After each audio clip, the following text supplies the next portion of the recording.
Hello everyone, मैं आशा करती हूँ आप सभी ठीक होंगे। मैं काजल धामी आप सभी का स्वागत करती हूँ आपके अपने चैनल पीपल टीचर में।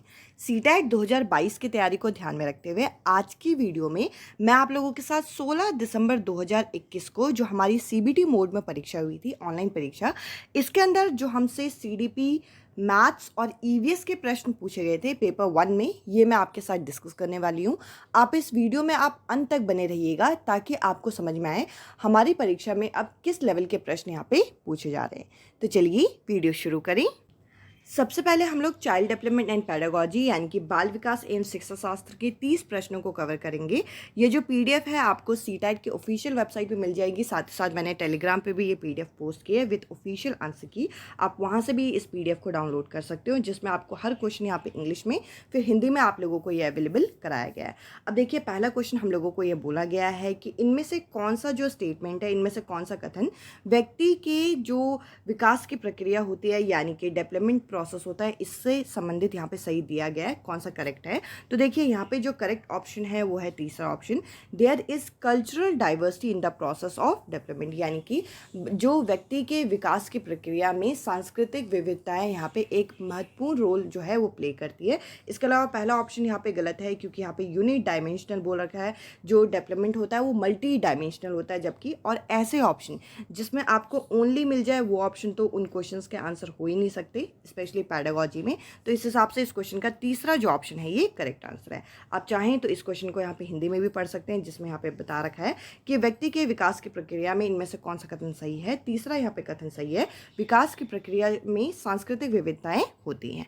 अब चलिए अगले प्रश्न की तरफ चलते हैं। अगला क्वेश्चन हम लोगों के सामने यहाँ पे हम लोगों से पूछ रखा है, विच of the following question is an example of enhancing critical thinking in children, यानी कि जो बच्चों के अंदर अगर हम विवेचनात्मक चिंतन अगर बढ़ाना चाहते हैं तो इनमें से कौन सा उदाहरण यहाँ पे सही है। देखिए, अगर आप दूसरे, तीसरा और चौथे उदाहरण को देखें तो ये चीज़ रटने की बात की जा रही है। दूसरा ऑप्शन में बोल रखा है कि 10 स्टेट के नाम याद करके आ जाइए। तीसरे ऑप्शन में बोल रखा है कि 10 तक पहाड़े होने चाहिए। चौथे ऑप्शन में बोल रखा है कि आप मेमोराइज करिए। तो देखिए, इस तरीके से क्रिटिकल थिंकिंग नहीं बढ़ती। इस क्वेश्चन का पहला जो ऑप्शन है ये करेक्ट आंसर होगा, जिसमें हम लोगों को ये बोल रखा है कि पता करिए कि तटीय इलाके में रहने वाले लोग क्या खाते हैं और ये क्यों खाते हैं। तो इस तरीके के जो क्वेश्चन होंगे जो बच्चों के क्रिटिकल थिंकिंग को बढ़ावा देंगे। अब चलिए अगले प्रश्न की तरफ चलते हैं। क्वेश्चन नंबर 3 हम लोगों के सामने यहाँ पे बोल रखा है कि जो स्टेज थ्योरी है डेवलपमेंट की, यानी कि विकास की जो चरणीय सिद्धांत है, निम्नलिखित नियमों में से किसको ये स्पष्ट करती है, किसको यहाँ पे एक तरीके से एम्पथाइज करती है। तो ये डिसकंटिन्यूटी को बताती है। इस क्वेश्चन का यहाँ पे दूसरा जो ऑप्शन है ये करेक्ट आंसर होगा। यहाँ पे आप देख सकते हैं हिंदी में भी ये क्वेश्चन यहाँ पे दे रखा है। अब देखिए, अगले क्वेश्चन में हम लोगों को यहाँ पे इस क्वेश्चन में यहाँ पे बोल रखा है कि अगर हमें बच्चों की लर्निंग जो है स्कूल में हमें एनकरेज करनी है तो इनमें से कौन सा फैक्टर जो है ये इन्फ्लुएंस करेंगे। सबसे पहला है सोशलाइजेशन, जो बच्चा घर में सीखेगा यानी कि सामाजिकरण, या फिर पीयर रिलेशन, या फिर कल्चरल वैल्यू, या फिर self esteem of the children. और इसके बाद हम लोगों को यहाँ पे ऑप्शन दे रखे हैं।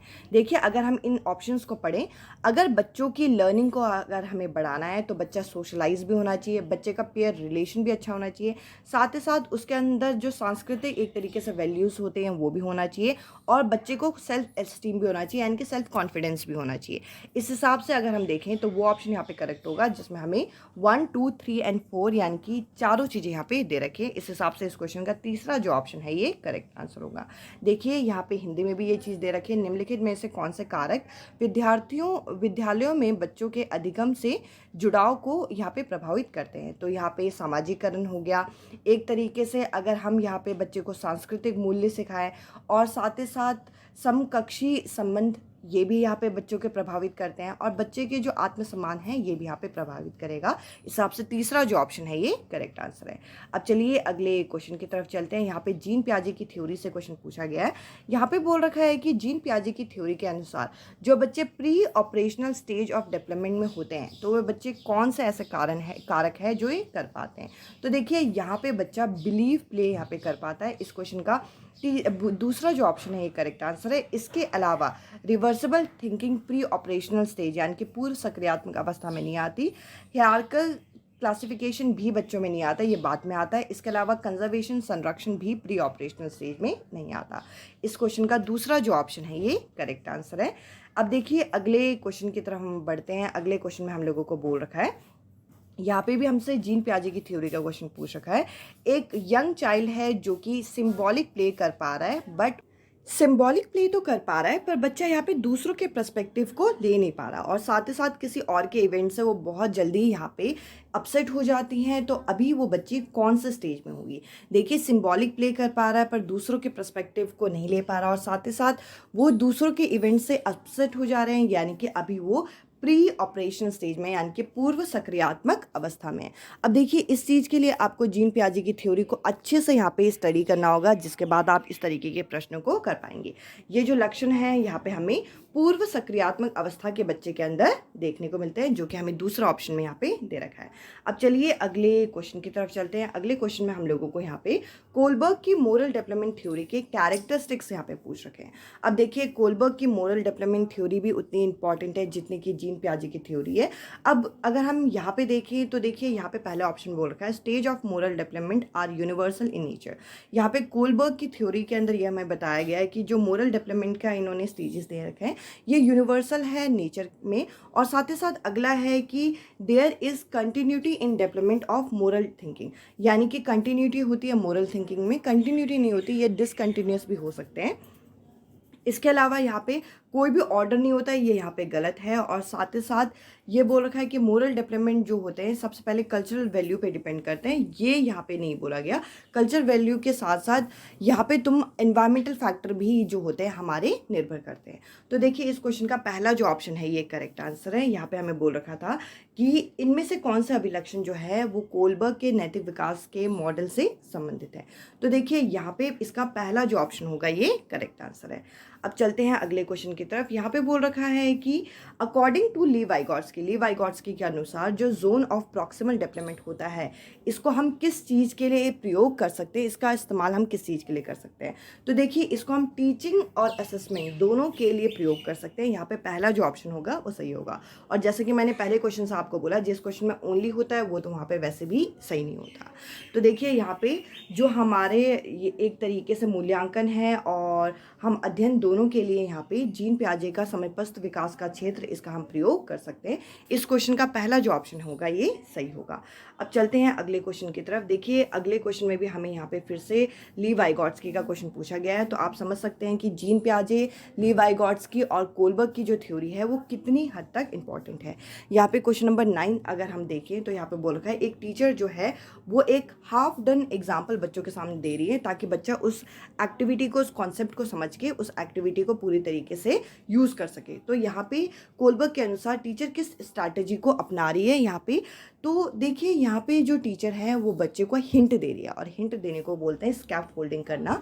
बच्चे को एक तरीके से यहाँ पे हम यहाँ पे हेल्प कर रहे होते हैं। इस क्वेश्चन का दूसरा जो ऑप्शन है ये करेक्ट आंसर है। यहाँ पे टीचर क्या कर रही है, शिक्षण क्या कर रही है, बच्चे का पांड कर रही है। पांड हम स्कैफ फोल्डिंग को ही बोलते हैं। अब चलिए अगले प्रश्न की तरफ चलते हैं। यहाँ पे हम लोगों को बोल रखा है कि क्लासरूम एनवायरनमेंट के अंदर प्रोग्रेसिव क्लासरूम इनमें से कौन से एटीट्यूड के साथ नहीं होती?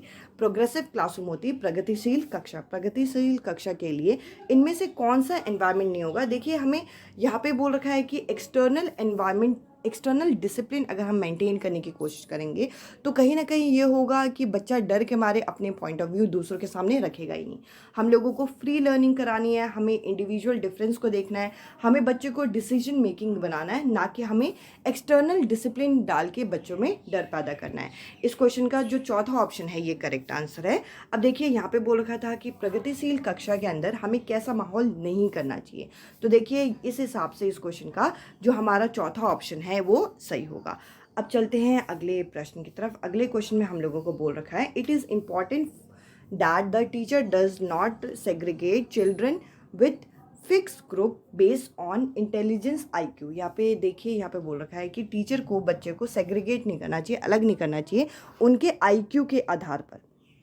तो इस क्वेश्चन के अनुसार यहाँ पे कौन सा ऑप्शन यहाँ पे सही होगा? देखिए, IQ जो होता है ये आपका एक तरीके से ये अनस्टेबल होता है, और ये आपका बच्चों को लेबल करने के लिए हम इसका प्रयोग नहीं कर सकते। तो देखिए, यहाँ पे पहला, दूसरा और तीसरा ऑप्शन यहाँ पे सही नहीं होगा। इस क्वेश्चन का चौथा जो ऑप्शन है वो सही है। ये बोल रखा है ये जो कॉन्सेप्ट है IQ का वो आपका स्टेबल नहीं होता and also lead the labelling of children, और कहीं ना कहीं ये चिल्ड्रन को लेबल कर सकता है। तो इससे बच्चों के माइंड में एक नेगेटिव इम्पैक्ट पड़ेगा। तो इस क्वेश्चन का चौथा जो ऑप्शन है यहाँ पे सही आंसर होगा। अब चलते हैं अगले प्रश्न की तरफ। अगला क्वेश्चन आप यहाँ पे देख सकते हैं, हार्वर्ड गार्डनर की थ्योरी से हमसे पूछ रखा है। According to Howard Gardner theory it is important to have a variety of teaching mode strategy within a classroom because Howard Gardner की जो मल्टीपल इंटेलिजेंस थ्योरी है उनके अनुसार यहाँ पे हमें टीचिंग मोड में वैरायटी लानी चाहिए। इससे क्या यहाँ पे फ़ायदा होगा? इससे फ़ायदा ये होगा कि बच्चों के हम मल्टीपल इंटेलिजेंस को एक साथ हम एक्सरसाइज कर पाएंगे, यानी कि उनके अंदर जो क्षमताएं हैं हम उन्हें बाहर ला पाएंगे। इस हिसाब से इस क्वेश्चन का पहला जो ऑप्शन है ये करेक्ट आंसर होगा। जो हार्वर्ड गार्डनर की बहुबुद्धि सिद्धांत है उसके अंदर हमें यही बता रखा है कि जो बच्चे होते हैं वे बहुआयामी होते हैं, उनके जो इंटेलिजेंस होते हैं वो एक डायमेंशन तक नहीं होते। इस हिसाब से यहाँ पे ये हमें मददगार होगी कि हम बच्चों के बहुआयामी तरीके से हम बच्चों को चीज़ें सिखा सकें। पहला ऑप्शन जो है वो करेक्ट आंसर है। अब चलते हैं अगले क्वेश्चन की तरफ। यहाँ पे बोल रखा है, इस क्वेश्चन के अंदर हम लोगों से पूछ रखा है कि एक बच्चा जो आपका 1.5 से लेकर 2.5 साल तक के एज का है, ऑफन वो 2 वर्ड के आपके जो शब्द होते हैं वो यहाँ पे बोल पाता है, तो वो यहाँ पे किस तरीके से आपकी स्पीच कर रहा है। इस तरीके की स्पीच जो जो 2 वर्ड्स के होते हैं वो आपका जो 1.5 से लेकर 2.5 साल के बच्चे करते हैं, इसको हम टेलीग्राफिक स्पीच के नाम से जानते हैं। तो देखिए यहाँ पे जो दूसरा ऑप्शन है ये सही होगा। बबलिंग क्या होता है? ये बच्चा जब 6 से लेकर 1 साल तक के बीच का होता है, जो अलग अलग साउंड प्रोड्यूस करता है उसके लिए यूज़ करते हैं। इसके अलावा बाकी जो ऑप्शन है वो सही नहीं है। सेकंड जो ऑप्शन है इस क्वेश्चन का करेक्ट आंसर है। अब चलते हैं अगले क्वेश्चन की तरफ। अगले क्वेश्चन में हम लोगों से यहाँ पे बोल रखा है, main generally think with their head and women with their heart, the statement reflect. अब देखिए ये स्टेटमेंट यूजुअली बोला जाता है कि जो मेन होते हैं वो अपने दिमाग से सोचते हैं, जबकि जो वुमेन होती है वो अपने दिल से सोचते हैं। तो देखिए ये किस तरीके का आपका एग्जाम्पल यहाँ पे सेट कर रहा है। ये यहाँ पे एक तरीके से हमारी अवधारणा है जो हमने माइंड में सेट कर ली है। ये जेंडर स्टीरियोटाइप को यहाँ पे दर्शाता है। इस क्वेश्चन का दूसरा जो ऑप्शन है ये करेक्ट आंसर है। देखिए यहाँ पे ऑनलाइन मोड पे परीक्षा जरूर हुई है, पर सारे क्वेश्चन बहुत ज़्यादा टफ थे ऐसा नहीं है। आपके कुछ कुछ क्वेश्चन तो बिल्कुल डायरेक्ट बेस यहाँ पे पूछे गए थे। अगर आप लोगों ने बेसिक लेवल से भी यहाँ पे चैप्टर्स को पढ़ा है, जो कि हमें सीटेट की ऑफिशियल वेबसाइट पे सिलेबस दे रखा है, तो आप इन क्वेश्चंस को आसानी से कर पाएंगे। अब देखिए जो आपके सामने 15th क्वेश्चन है, इसके अंदर बोल रखा है कि अगर हमें असेसमेंट यानी कि मूल्यांकन करना है, वो भी प्रगतिशील कक्षा के अंदर, तो इनमें से हम किसको यूज़ हमें नहीं करना चाहिए। तो देखिए यहाँ पे मैंने आपको पहले ही बोल रखा है, जो ऑप्शन आपका ओनली वाला होगा वो नेगेटिविटी को दर्शाता है, और नॉट वाला ऑप्शन यहाँ पे चूज़ करना था। देखिए कुछ क्वेश्चन के आंसर तो आप इसी तरीके से भी पिक कर सकते हैं। आप पूरे क्वेश्चन को पढ़िएगा। इस क्वेश्चन में आपका थर्ड जो ऑप्शन है वही यहाँ पे सही आंसर है। अब चलते हैं हम अगले प्रश्न की तरफ, और ये पीडीएफ आपके टेलीग्राम ग्रुप पे अवेलेबल है, आप वहाँ से डाउनलोड कर सकते हैं। अदरवाइज आप सीटेट की ऑफिशियल वेबसाइट से भी इसे डाउनलोड कर सकते हैं। यहाँ पे बोल रखा है, by inclusion of a language and culture of a disadvantage and marginalised group within a school curriculum a teacher can ensure. यहाँ पे बोल रखा है कि एक ऐसा ग्रुप जो कि मार्जिनाइज ग्रुप है और जिनको डिसएडवांटेज अभी तक मिला है, यानी कि डिप्राइव्ड ग्रुप जो होते हैं, उनकी लैंग्वेज और उनके कल्चर को अगर हम इंक्लूड करते हैं स्कूल करिकुलम में, तो टीचर यहाँ पे किस चीज़ को यहाँ पे दर्शा रही है। तो देखिए टीचर यहाँ पे इक्वालिटी कर रही है, वो भी एजुकेशन में। तो देखिए इस क्वेश्चन का जो करेक्ट आंसर होगा वो होगा दूसरा ऑप्शन। इंक्लूजन यही बोलता है कि हम लोगों को हर किसी को बराबर आग के बराबर तरीके से पढ़ाना है। अब चलते हैं अगले क्वेश्चन की तरफ। क्वेश्चन नंबर आपके सामने 17 है। यहाँ पे हम लोगों को बोल रखा है कि एक बच्चा जो है क्लासरूम में यहाँ पर कुछ चैलेंज फेस कर रहा है अंडरस्टैंडिंग में, वो भी मैथमेटिकल ऑपरेशन में। तो देखिए यहाँ पे उस बच्चे को किस तरीके का डिसऑर्डर हो सकता है। तो देखिए मैथमेटिकल कैलकुलेशन जो होता है वो डिसकैलकुलेटर से संबंधित होता है। इस क्वेश्चन का दूसरा जो ऑप्शन है वो सही आंसर है। यहाँ पे हम लोगों से गणितज्ञ प्रक्रिया के बारे में पूछ रखा था। तो देखिए गणित से संबंधित जो कैलकुलेशन से संबंधित जो हमारे एक तरीके से डिसऑर्डर होते हैं वो यहाँ पे सही आंसर होगा। इस क्वेश्चन का दूसरा जो आंसर है वो सही है। अब चलते हैं अगले क्वेश्चन की तरफ। यहाँ पे हम लोगों को बोल रखा है कि इनमें से कौन सा एक इफ़ेक्टिव स्ट्रैटेजी नहीं होगा अगर हमें इंक्लूसिव इंस्टीट्यूशन में एक हियरिंग इम्पेयर्ड स्टूडेंट को पढ़ाना है। यानी कि एक ऐसा बच्चा जिसको सुनने में दिक्कत है, उसको अगर हमें पढ़ाना है, वो भी इंक्लूसिव इंस्टीट्यूशन में, तो इनमें से कौन सा ऑप्शन यहाँ पे सही नहीं है, यानी कि इस बच्चे के लिए यहाँ पे सही नहीं होगा। तो देखिए, अगर आप ऑप्शन को पढ़ें तो हमें अगर कम्युनिकेशन मोड पे हम पढ़ाएं, यानी कि वार्तालाप करके पढ़ाएं, तो उसको सुनाई नहीं देगा। अगर उसे सुनाई नहीं देगा तो वो चीज़ें सीख नहीं पाएगा। इस हिसाब से ये वाला जो फोर्थ ऑप्शन है ये यहाँ पे सही आंसर होगा, क्योंकि हमें नॉट वाले ऑप्शन को छांटना था। अब चलते हैं अगले क्वेश्चन की तरफ। अगला क्वेश्चन आप यहाँ पे देख सकते हैं, क्वेश्चन नंबर 18, आप यहाँ पे इसे पढ़ सकते हैं। अब देखते हैं अगला क्वेश्चन। अगले क्वेश्चन में हम लोगों को यहाँ पे बोल रखा है, देखिए इस क्वेश्चन में हम लोगों को बोल रखा है कि एक ऐसे टीचर जो प्री जज कर रही है जो कि डिसएडवांटेज ग्रुप से बच्चे आए हैं, तो देखिए इससे आपके क्लासरूम का जो प्रोसेस होगा वो किस तरीके से एनालाइज करती हैं। तो यहाँ पे एक तरीके से मोटिवेशनल स्टाइल तो वो करेंगी नहीं अगर वो पहले से प्री जज कर रही हैं, क्योंकि वो नेगेटिविटी यहाँ पे बात हो रही है। इसके अलावा देखिए, अगर हम चौथे ऑप्शन को बोल रहे हैं तो वो बच्चों को एनकरेज भी कहीं ना कहीं नहीं करेगी, और यहाँ पे रीज़नेबल चीज़ों से वो यहाँ पे लर्निंग डिफ़िकल्टीज़ को बच्चे को वो ठीक नहीं कर रही। कहीं ना कहीं वो यहाँ पे जेंडर, कास्ट और क्लास के आधार पे बच्चे को यहाँ पे एक तरीके से सिटिंग अरेंजमेंट करेगी। यहाँ पे पहला जो ऑप्शन है ये करेक्ट आंसर होगा। अब चलिए अगले क्वेश्चन की तरफ चलते हैं। क्वेश्चन नंबर 20 आपके सामने। यहाँ पे बोल रखा है, अगर हमें क्रिएटिविटी क्लासरूम में एनकरेज करना है तो हमें बच्चों को किस तरीके के अवसर यहाँ पे देने चाहिए, किस तरीके की अपॉर्चुनिटी हमें बच्चे को देनी चाहिए। तो देखिए, एनकरेज करने के लिए हमें यहाँ पे एनकरेज करना है ताकि बच्चा डिस्कवरी और थिंकिंग को यहाँ पे बढ़ावा दे। इस क्वेश्चन का दूसरा जो ऑप्शन है ये करेक्ट आंसर होगा। बाकी ऑप्शन आप यहाँ पे पढ़ सकते हैं। अब चलिए अगले प्रश्न की तरफ चलते हैं। क्वेश्चन नंबर 21 आपके सामने। यहाँ पे बोल रखा है, कोग्निटिव एंगेजमेंट हमें बच्चों के अंदर बढ़ाना है, वो भी कंस्ट्रक्टिविस्ट क्लासरूम। कंस्ट्रक्टिविस्ट क्लासरूम क्या होती है? एक ऐसी कक्षा जहाँ पे बच्चा कोई चीज़ करके सीखे, तो ऐसी क्लासरूम को बोलते हैं कंस्ट्रक्टिविस्ट क्लासरूम। तो देखिए, यहाँ पे हम लोगों को क्या करना चाहिए, बच्चों से बात करनी चाहिए। इमोशन ऑफ अ टीचर, ये एक तरीके से बच्चों को कोग्निटिव एंगेजमेंट बढ़ाएगा। या फिर ये बोल रखा है कि पॉजिटिव इंटरपर्सनल रिलेशन बनाना चाहिए, यानी कि आपस में जो उनके रिलेशन हो वो अच्छे हों। या फिर हम लोगों को क्या करना चाहिए, एक्सट्रीमली इम्पोज डिसिप्लिन, यानी कि डिसिप्लिन बहुत ज़्यादा इम्पोज कर देना चाहिए कि आपको डिसिप्लिन में ही रहना है। तो देखिए, यहाँ पे जो ऑप्शन सही होगा वो आपको पढ़ के ही समझ में आ गया होगा। अगर हम पॉजिटिव एक्सपेक्ट की बात करें तो ये वाला चीज़ आपका नेगेटिव सेंस में जा रहा है। हमारे वो ऑप्शन करेक्ट होंगे जिसमें पहला, दूसरा और तीसरा यहाँ पे दे रखा है। इस हिसाब से अगर हम देखें तो ऑप्शन नंबर आप यहाँ पे तीसरा जो है इसे सही कहेंगे। इस हिसाब से आप देख सकते हैं कि हमें बच्चों से वार्तालाप करना चाहिए, साथ ही साथ जो अध्यापक के संवेग होंगे इस पर भी निर्भर करता है, और बच्चों के जो एक तरीके से सकारात्मक परस्पर संबंध होंगे वो भी निर्भर करता है। अगर हम बच्चे को एक तरीके से यहाँ पे अनुशासन, स्ट्रिक्ट डिसिप्लिन की बात करें तो ये नेगेटिव सेंस में जा रहा है। तो इस क्वेश्चन का तीसरा जो ऑप्शन है ये करेक्ट आंसर है। अब चलिए अगले प्रश्न की तरफ चलते हैं। यहाँ पे बोल रखा है, the failure of a children is often the failure of a school. यहाँ पे बोल रखा है कि अगर कोई बच्चा फेल होता है तो वो स्कूल का भी फेलियर है। ये किस स्टेटमेंट को यहाँ पे सपोर्ट करता है? तो देखिए, यहाँ पे बोल रखा है कि हम डिस्क्रिमिनेट करने की बात कर रहे हैं, ये नेगेटिव सेंस में, इसको हम नहीं लेंगे। चिल्ड्रन फेलियर जो है वो स्कूल का फेलियर कंसिडर हमें नहीं करना चाहिए, ये भी यहाँ पे गलत है, क्योंकि कहीं ना कहीं अगर बच्चा फेल होता है तो वो स्कूल भी फेल हो रहा है, ये स्टेटमेंट यहाँ पे सही होता है।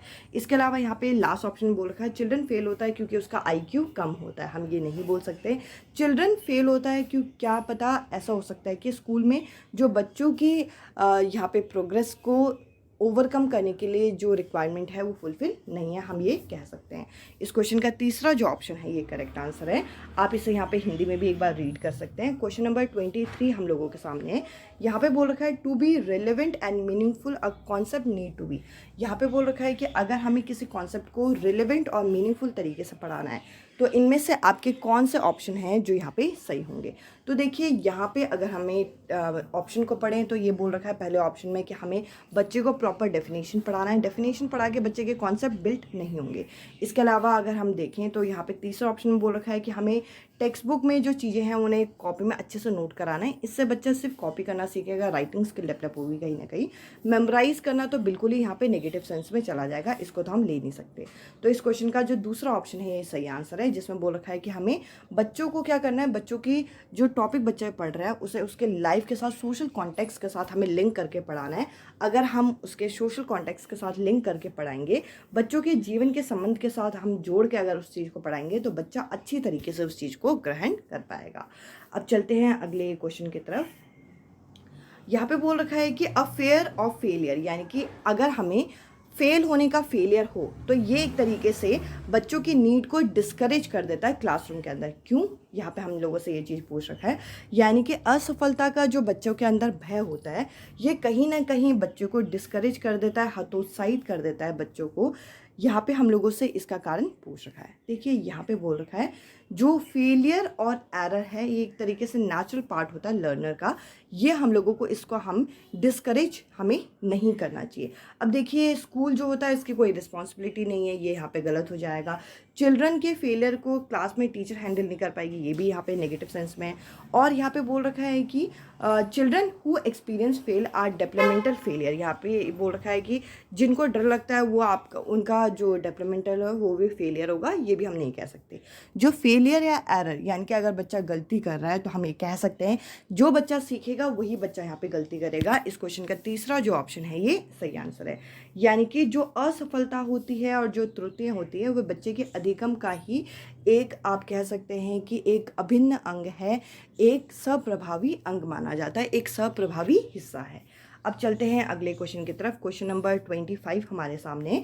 इस क्वेश्चन में यहाँ पे बोल रखा है it is often argue that reward may not be the best method of motivating learner because, यानी कि हम हर चीज़ में बच्चे को अगर हम पुरस्कार देंगे तो ये एक तरीके से अच्छा तरीका नहीं माना जाता।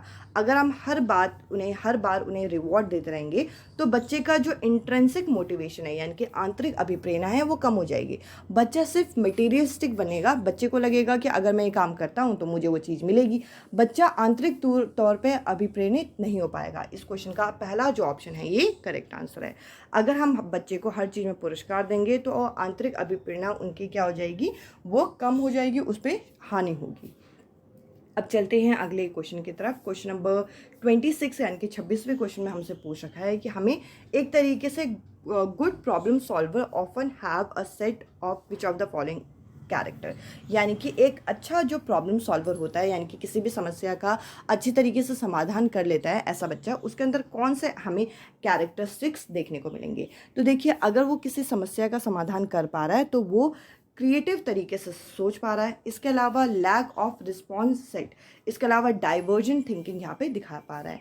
डाइवर्जेंट थिंकिंग यानी कि एक समस्या का एक से ज़्यादा समाधान वो देख रहा है, साथ ही साथ वो फिक्स तरीके से नहीं सोच रहा और क्रिएटिविटी उसके अंदर है। हम ये कह सकते हैं कि एक समस्या का एक से ज़्यादा समाधान जो बच्चा सोच पा रहा है वही यहाँ पे एक अच्छा प्रॉब्लम सॉल्वर माना जाएगा।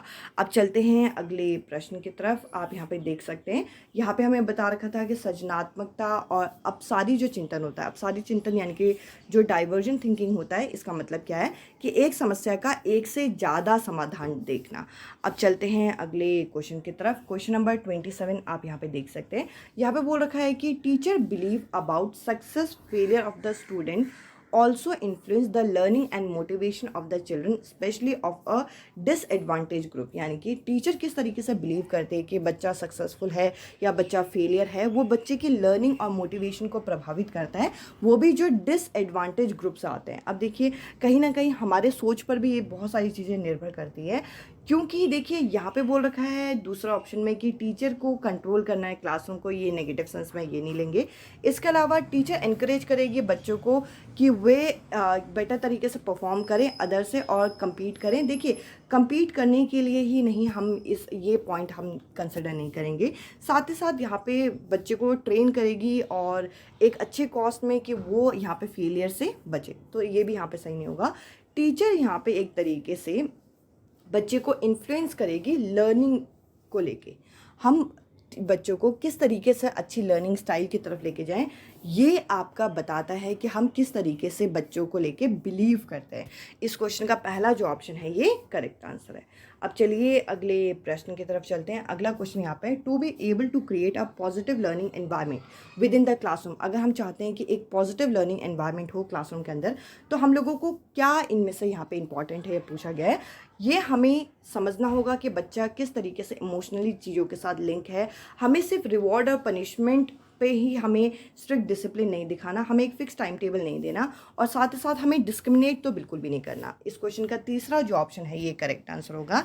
यानी कि हमें बच्चों के संवेग को उनकी सीखने का हिस्सा बनाना है। इस तरीके से बच्चा यहाँ पे अच्छी तरीके से सीख पाएगा और हम ऐसा एक वातावरण यहाँ पे बच्चों के लिए विकसित कर पाएंगे।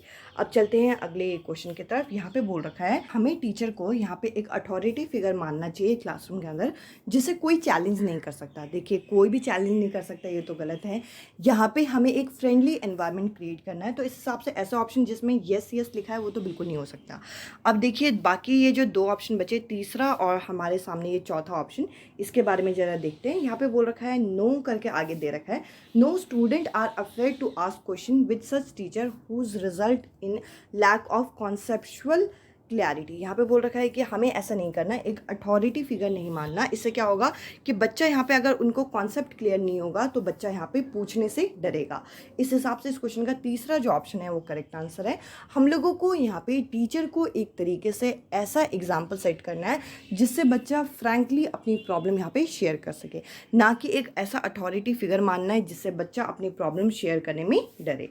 अब चलते हैं अगले और आखिरी क्वेश्चन में, जो कि हमसे CDP का पूछ रखा है, should wrong answer of a children be correct by teacher during a classroom discussion. यानी कि अगर बच्चा कोई प्रश्न का उत्तर गलत देता है तो टीचर को यहाँ पे उसे करेक्ट करना चाहिए या नहीं करना चाहिए। सबसे पहले तो हम लोगों को यही पूछ रखा है। अब देखिए अगर हम ऑप्शन की तरफ जाएँ तो देखिए यहाँ पर हम लोगों को बोल रखा है, अगर हम डायरेक्टली यहाँ पे इमिडिएटली करेक्ट कर लेंगे तो कहीं ना कहीं बच्चा उस कॉन्सेप्ट को अच्छी तरीके से सीख नहीं पाएगा। हमें क्या करना है, हमें यहाँ पे इमिडिएटली उस चीज़ को करेक्ट नहीं करना और हमें बच्चों को एनकरेज करना है कि वो अपने आप ही उस चीज़ के बारे में बिना फेयर के साथ उसे चीज़ों को ठीक कर सके। अब देखिए हम इमिडिएटली उन्हें करेक्ट कर लेंगे तो क्या पता अगली बार से वो अपना आंसर दे ही ना। इस क्वेश्चन का दूसरा जो ऑप्शन है ये करेक्ट आंसर होगा। अब चलिए ज़रा हम अब गणित के प्रश्नों को करते हैं, मैथमेटिक्स के क्वेश्चन को करते हैं, जो कि हम लोगों से यहाँ पे CTET की परीक्षा में 16 दिसंबर को पूछे गए थे। अब देखिए यहाँ पे ये जो क्वेश्चन है ये सिराज है जो कि किचन में एप्पल को लगा रहा है। वो भी क्या कर रहा है, पहले रो में वो 11 पेयर लगा रहा है, 11 पेयर यानी कि 22 यहाँ पे एप्पल लगा रहा है। इसके अलावा दूसरे पेयर में ये कितने पेयर लगा रहा है, 22 पेयर लगा रहा है, 22 पेयर यानी कि 44 एप्पल। इसके अलावा अगले में क्या कर रहा है, 33 पेयर लगा रहा है, 33 पेयर यानी कि 66 एप्पल। अब देखिए यहाँ पे हमसे पूछा गया है कि टोटल एप्पल कितने होंगे, तो अगर आप इन्हें जोड़ देंगे तो इनको जोड़ने के बाद आपका कितना आंसर आ जाएगा, 132। तो इस क्वेश्चन में हमें दूसरा जो ऑप्शन है ये सही दे रखा है। अब चलते हैं हम अगले क्वेश्चन की तरफ। यहाँ पे हमें यही क्वेश्चन यहाँ पे हिंदी में दे रखा है। इस क्वेश्चन के अंदर हमें यहाँ पे ऑप्शन दे रखा है, इनको हमें पढ़ना है। यहाँ पे बोल रखा है all prime number are odd number. देखिए प्राइम नंबर जो होते हैं, अभाज्य संख्या जो होती है, वो ऐसी संख्या होती है जिसका सिर्फ 2 गुणनखंड होते हैं, या फिर 1 या फिर वो खुद। तो देखिए प्राइम नंबर कौन से होते हैं, 2, 3, 5, 7। देखिए इस तरीके के जो नंबर होते हैं वो आपके प्राइम नंबर कहलाते हैं, 2, 3, 5, 7। और इसके बाद आप देख सकते हैं यहाँ पे अगला जो आएगा 11, फिर आएगा आपका 13। तो इस तरीके से चलता रहता है। और यहाँ पे पहले ऑप्शन में बोल रखा है कि जितने भी प्राइम नंबर है वो ऑड नंबर है। ऑड नंबर जो होते हैं वो विषम संख्या होती है, जबकि पहला ही प्राइम नंबर क्या है, एक इवन नंबर, सम संख्या। इस हिसाब से पहला ऑप्शन यहाँ पे गलत है। साथ ही साथ यहाँ पे अगले ऑप्शन में बोल रखा है कि सिंगल डिजिट के 5 प्राइम नंबर है। देखिए आप सिंगल डिजिट के प्राइम नंबर देख सकते हैं कितने हैं, 4 हैं। इस हिसाब से दूसरा जो ऑप्शन है ये भी यहाँ पे गलत हो जाएगा। आगे यहाँ पे बोल रखा है there are infinitely many prime number, यानी कि प्राइम नंबर जो है आपके इन्फाइनाइट हो सकते हैं, अनंत तक हो सकते हैं। यहाँ पे सही है, आगे आगे बढ़ते जाते हैं। और यहाँ पे बोल रखा है a prime number has 2 factor. मैंने अभी शुरुआत में बताया कि जो हमारे अभाज्य संख्या होती है उसके 2 गुणनखंड होते हैं, 2 फैक्टर होते हैं। इस हिसाब से यहाँ पे तीसरा और चौथा ऑप्शन यहाँ पे सही है। और ऐसा ऑप्शन जिसमें हमें तीसरा और चौथा दे रखा है वो है आपका तीसरा ऑप्शन। अब चलते हैं अगले क्वेश्चन की तरफ। आप यहाँ पे देख सकते हैं अभाज्य संख्या से संबंधित हमें यहाँ पे कथन दे रखा था और हमें पढ़ के बताना था कि इनमें से कौन सा कथन सही है। अब देखिए यहाँ पे हम लोगों को बोल रखा है कि एक स्कूल में एनएसएस यूनिट ने क्या किया है, यहाँ पे बच्चों में शुगर डिस्ट्रीब्यूट करने की बात की और उन्होंने कितना स्पॉन्सर किया, उन्होंने 28 1/2 यहाँ पे स्कूल को दिया और बोला कि एक एक हर बच्चे को 3/4 केजी यहाँ पे मिलना चाहिए। तो यहाँ पे कितने बच्चों को यहाँ पे शुगर मिला, ये हमसे प्रश्न पूछा गया है। अगर हम इसे मिश्रित भिन्न को यानी कि मिक्स फ्रैक्शन को इम्प्रॉपर में बदलें तो हमें इन दोनों को गुना करना होता है। इन दोनों को गुना करके हमें क्या करना होता है, हमें यहाँ पे ऊपर वाले से योग कर देना होता है। तो देखिए यहाँ पे 57/2 आ जाएगा। 57/2 को हमें 3/4 से यहाँ पे भाग कर देना है। तो देखिए यहाँ पे अगर हम भाग करेंगे 57/2 को 3/4 से अगर हम भाग करेंगे तो 3/4 पहले तो आएगा आपका नीचे और नीचे से आपका ये क्या होता है, ये आपका रिवर्स हो जाता है 4/3 बन जाएगा। तो देखिए अगर हम इसे भाग करेंगे तो ये 2 से कट जाएगा और ये कितने से कटेगा, ये आपका 19 से कटेगा। 3 की टेबल में 57 19 बार में आता है। अगर हम इसे मल्टीप्लाई कर देंगे तो यहाँ पे आ जाएगा आपका 38, जो कि हम लोगों को पहले ऑप्शन में यहाँ पे दे रखा है। आई होप ये क्वेश्चन आपको समझ में आया होगा। इसके अलावा अगर हम अगले प्रश्न की तरफ चलें तो देखिए यहाँ पे हम लोगों को बोल रखा है विच of the following statement is true about integer. यहाँ पे हमें इंटीजर से संबंधित यहाँ पे हमें अलग अलग ऑप्शन दे रखे हैं और हमें बताना है कि इनमें से कौन सा ऑप्शन यहाँ पे सही होगा। देखिए इंटीजर आपके पॉजिटिव नंबर भी हो सकते हैं, आपके नेगेटिव नंबर भी हो सकते हैं और ज़ीरो भी हो सकता है।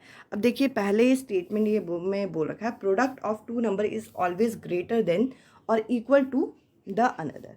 तो देखिए यहाँ पे अगर हम 2 इंटीजर ले लेते हैं और 2 इंटीजर ले लेंगे, 2 मैंने इंटीजर ले लिया, इन दोनों को योग करूँगी, इन दोनों को प्रोडक्ट करूँगी तो आएगा 6। तो ये तो बड़ा है। पर अगर मैं यहाँ पे एक पॉजिटिव इंटीजर और आपका एक नेगेटिव इंटीजर ले लूँ तो इसका आंसर कितना आ जाएगा, -6। -6 जो है इनसे आपका छोटा है, दोनों से ही छोटा है। तो इस हिसाब से पहला कथन यहाँ पे गलत हो जाएगा। दूसरे कथन में ये बोल रखा है कि अगर हम 2 इंटीजर का योग करें तो या तो वो बड़ा आएगा या तो उससे छोटा या तो उसके बराबर आएगा। इन दोनों इंटीजर को अगर मैं यहाँ पे क्या कर दूं, इस तरीके से यहाँ पे इन दोनों को ही मैंने योग कर दिया और आंसर निकाला तो -1 आया। -1 जो है वो आपका 2 से छोटा होता है। इस हिसाब से ये दूसरा स्टेटमेंट भी यहाँ पे गलत है। तो दोनों स्टेटमेंट जिस ऑप्शन में गलत होंगे वो आपका सही आंसर है, यानी कि both A and B are not true. इस क्वेश्चन का हमारा दूसरा जो ऑप्शन है ये सही आंसर है। अब चलते हैं अगले क्वेश्चन की तरफ। यहाँ पे बोल रखा है कि रिंकी ने 3 प्लेट में आपकी जलेबी रखी, प्लेट ए, प्लेट बी और प्लेट सी में। अब बोल रखा है कि प्लेट ए में सिर्फ 1 जलेबी है, प्लेट बी में यहाँ पे 5 जलेबी है, जबकि प्लेट सी में यहाँ पे 3 जलेबी है। तो अगर हमें तीनों प्लेटों में बराबर जलेबी करनी है तो हमें क्या करना होगा, प्लेट बी में से हम 2 जलेबी प्लेट ए में दे देंगे तो सब में 3-3 जलेबी हो जाएंगी। तो देखिए इस क्वेश्चन का आंसर यहाँ पे कौन सही होगा, put 2 jalebi from plate B and put into A, यानी कि 2 जलेबी आप प्लेट बी में से उठा के एक में डाल दीजिए। इस क्वेश्चन का पहला जो ऑप्शन है ये सही है। देखिए इसमें मैथ्स का कुछ ऐसा रूल नहीं है, बस आपको एक कॉन्सेप्चुअल अंडरस्टैंडिंग यहाँ पे होनी चाहिए। अगर आपको कॉन्सेप्ट अच्छे से आते हैं तो आप इस तरीके के प्रश्नों को आप आसानी से कर पाएंगे। अब देखिए इस क्वेश्चन में बोल रखा है कि अगर हम 6 और 7 का एलसीएम ले, 6 और 7 का एलसीएम कितना आएगा, एक बारी फटाफट मैं आपके सामने निकाल के दिखा देती हूँ। ये 2 के पहाड़े से जाता है, वो भी 3 बार में, 3 अपने पहाड़े से जाता है और 7 अपने पहाड़े से जाता है। इस हिसाब से अगर हम निकालें इन दोनों का एलसीएम तो इन दोनों का एलसीएम जो आएगा, आपको करना क्या होता है, आपको इन तीनों नंबरों को मल्टीप्लाई करना होता है। एलसीएम कितना आ गया, 42। ये एलसीएम निकाल के आप साइड में अलग से रख दीजिए। इसके अलावा अगर हम देखें, यहाँ पे बोल रखा है एलसीएम ऑफ 6 एंड 7, 6 और 7 का एलसीएम जो होगा, जो बोला है हम वो लिख देते हैं। 6 और 7 का जो एलसीएम होगा इसका मतलब होता है इक्वल टू हाफ। हाफ आपको करना है, ऑफ का मतलब होता है मल्टीप्लाई, और LCM of X and Y. कहने का मतलब क्या है, 6 और 7 का जो एलसीएम होगा वो आधा होगा आपके एलसीएम के एक्स और वाई के। देखिए 6 और 7 का एलसीएम मैंने अभी आपके सामने कितना निकाला था, वो निकाला था मैंने 42। 42 जो है वो आपका आधा है एलसीएम ऑफ, एलसीएम किसका, आपका एक्स और वाई का। और एक्स कितना दे रखा है, एक्स दे रखा है आपका 12, तो एक्स की जगह हम 12 ले सकते हैं, वाई आपको निकालना है। अब एक बात बताइए, इसमें ये जो 2 है यहाँ पे डिवाइड में है तो ये यहाँ जाके मल्टीप्लाई हो जाएगा, तो आ जाएगा 84 equal to LCM of 12 and Y. अब देखिए आपको एक पहले तो ये चीज़ देखनी है कि कौन सा ऐसा टेबल होता है जिसमें आपका, अब यहाँ पे आपको क्या करना है, यहाँ पे आपको एलसीएम पता चल गया है। एलसीएम आपका 12 और y का कितना है, आपका 84 है। अब आप मुझे बताइए कि 12 की टेबल में 84 कितने टाइम्स आता है, तो आप कहेंगे 7 बारी आता है, यानी कि 7 के पहाड़े में भी 84 जाता है। तो हम कह सकते हैं कि आपका जो y होगा वो कितना होगा, यहाँ पे 7 होगा। सिंपल सी बात है, आपका एलसीएम क्या होता है, ऐसे दो नंबर, जिन दोनों नंबर के टेबल में वो जो नंबर दिया है हमें वो जाना चाहिए। तो हमने यहाँ पे क्या देखा, लास्ट में हमने ये देखा कि 84 12 की टेबल में कितने बार में आता है, 7 बारी में आता है। तो y यहाँ पे आपका कितना हो जाएगा, 7 हो जाएगा। अब चलते हैं अगले क्वेश्चन की तरफ। अगला क्वेश्चन हम लोगों के सामने है, हमारे सामने यहाँ पे अप्रॉक्सीमेशन का प्रश्न पूछा गया है।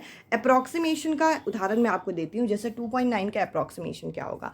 2.9 जो है किस किस के बीच में आता है, तो आप कहेंगे 2 और 3 के बीच में आता है। और देखिए 2 और 3 के बीचों बीच वाला नंबर क्या होगा, 2.5।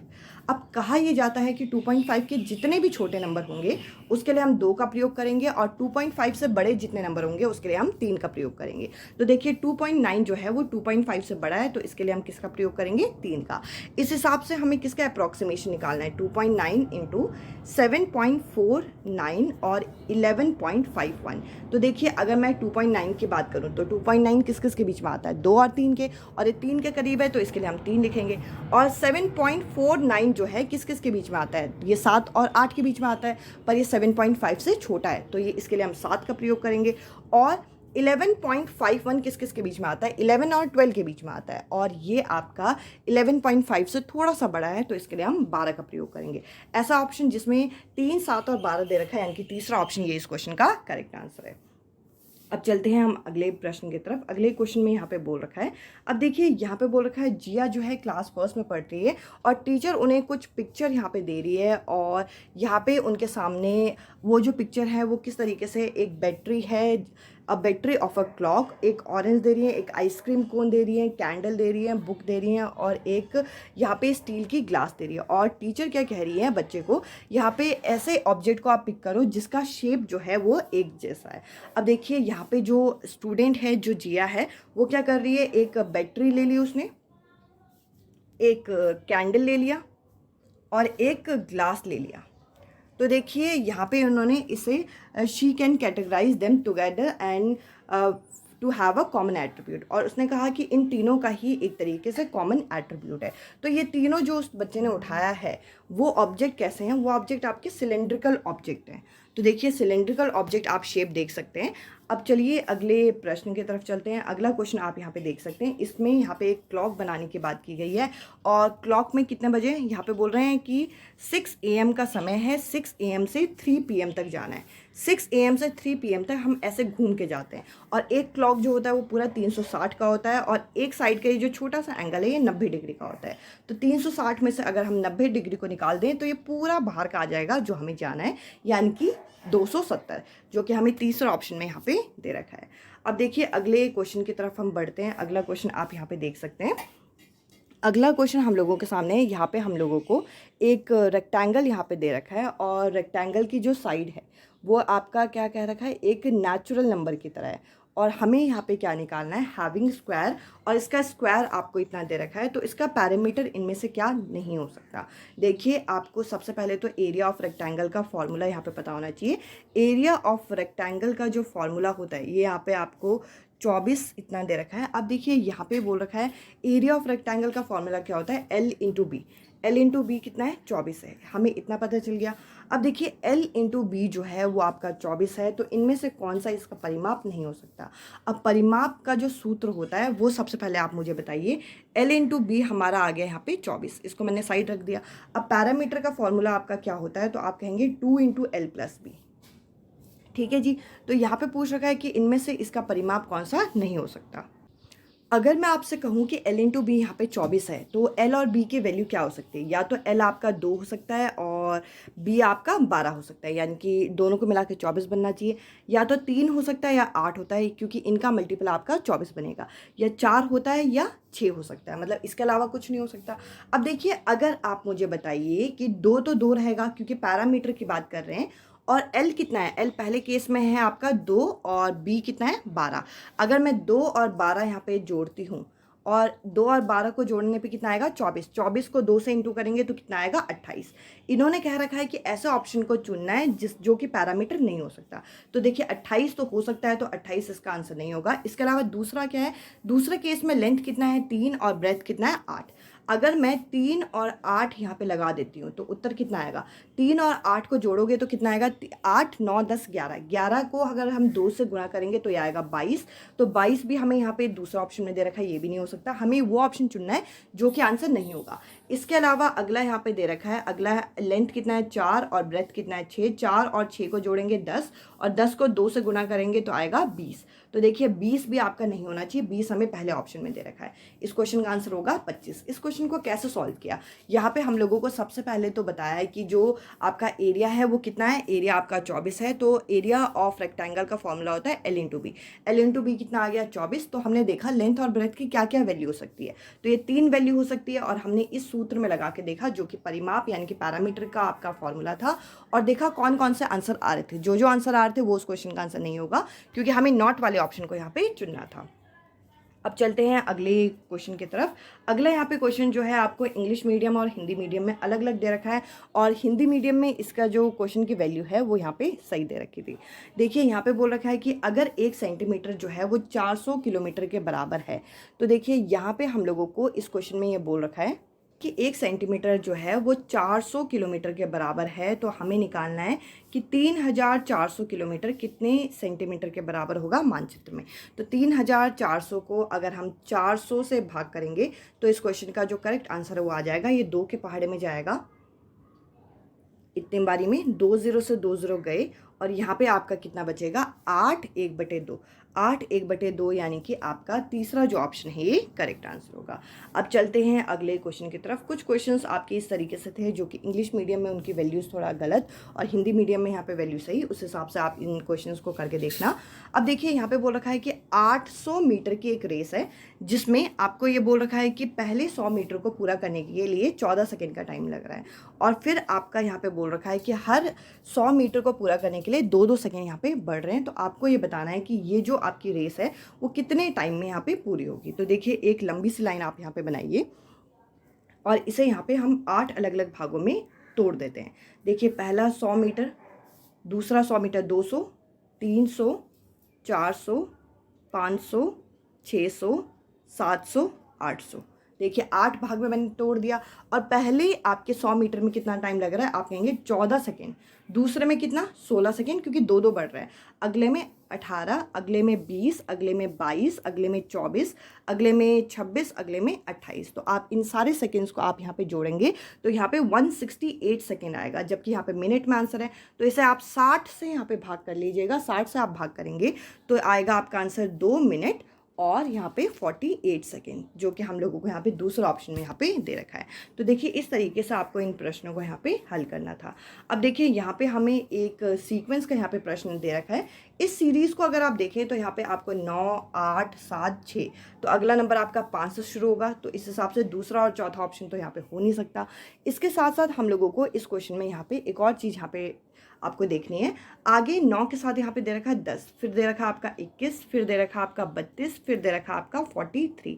तो देखिए अगर मैं आपसे पूछूं कि 10 और 21 में कितने का फ़र्क है, कितने का गैप है, तो आप कहेंगे 11 का फ़र्क है। ठीक है जी, 11 और 21 में कितने का फ़र्क है, 21 और 32 में कितने का फ़र्क है, ये भी 11 का। अगले में भी आपका 11 का, तो आप 43 में आप फिर 11 आप जोड़ दीजिए तो कितना आ जाएगा 54। इस हिसाब से 544 जो है इस क्वेश्चन का करेक्ट आंसर होगा, जो कि हमें पहले ऑप्शन में यहाँ पे दे रखा है। अब चलते हैं अगले क्वेश्चन की तरफ। अगले क्वेश्चन में आपको यहाँ पे बोल रखा है जो मीन मार्क हैं जो कि 5 सब्जेक्ट के बच्चे के निकले हैं वो है आपके 74। अब देखिए यहाँ पे बोल रखा है कि पहले 3 विषयों के जो यहाँ पे पहले 3 जो विषय हैं उनमें कितने कितने मार्क्स हैं, किसी में 70, किसी में 75, किसी में 80। तो यहाँ पे बोल रखा है कि आपको मीन जो निकालना है बाकी 2 विषयों का निकालना है। इस तरीके के प्रश्नों को आप हल किस तरीके से करेंगे, कह रहे हैं कि 5 विषय हैं, 5 विषय जो हैं उनमें यहाँ पे जो मीन है वो कितना है 74। तो पहले आप निकाल लीजिए कि कुल उसके जो मार्क्स होंगे वो कितने होंगे, वो होंगे 370। ठीक है जी। 370 में से आप मुझे बताइए, अगर ये जो 370 में से पहले 3 विषयों के मार्क्स कितने हैं, तो आपको यहाँ पे दे रखे हैं। तो 3 विषयों के जो मार्क्स हैं उसको आप इस तरीके से लिख दीजिए। बाकी 2 विषयों के नहीं पता, उसको मैं XY लिख सकती हूँ। ये पूरा किसके बराबर है? ये 370 के बराबर है।